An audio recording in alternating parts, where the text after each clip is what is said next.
Hello বন্ধুরা, কেমন আছো তোমরা সবাই? আশা করি তোমরা সবাই ভালো আছো। আমিও খুব ভালো আছি। চলে এসেছি নতুন একটা ভিডিও নিয়ে তোমাদের সাথে শেয়ার করব বলে। তো আমি শুয়েছিলাম। তো আমার হাজব্যান্ড এসে বলল, যদি মেলায় যেতে চাও তাহলে তাড়াতাড়ি রেডি হয়ে নাও। তাও আবার কি, সরস্বতী পুজোর 3 দিন পরে বলছে চলো ঠাকুর দেখতে যাই। আমি আর না বললাম না, ঠাকুরে পাপ দেবে যদি না বলা হয়। কেননা ছেলে মানুষরা যখনই কোথাও যাওয়ার কথা বলে তখনই তাদের সাথে যেতে হয়। কেননা তারা তো হাজারটা কাজে ব্যস্ত, ডিউটি ছেড়ে বাড়ি, বাড়ি ছেড়ে ডিউটি। সেই মতো আমি রেডি হয়ে আমরা বেরিয়ে পড়লাম। দিয়ে প্রতিবার যেখানে ঠাকুর দেখতে যাই সেখানে এসে দেখছি পুরো অন্ধকার। পুজো হয়েছে কিন্তু ঠাকুর বিসর্জন দিয়ে দিয়েছে, অনুষ্ঠান হয়নি। জায়গাটা পুরো অন্ধকার।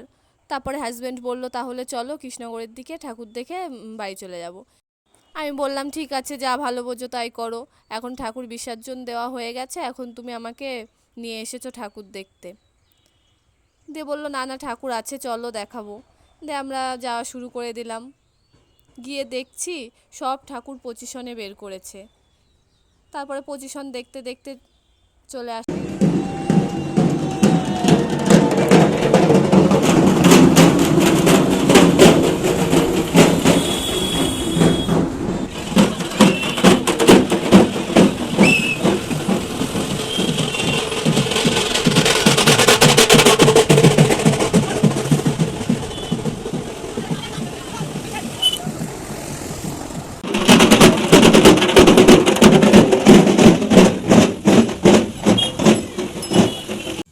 শুধু ঠাকুরই দেখতে পেলাম, প্যান্ডেল আর দেখতে পেলাম না।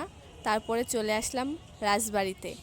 রাজবাড়িতে এসে দেখছি ভালোই মেলা বসেছে। মেলা থেকে খাওয়া দাওয়া করে তো বাড়ির দিকে চলে আসলাম। তো তোমাদের ভিডিওটা কেমন লাগলো কমেন্টে অবশ্যই জানিও। টাটা।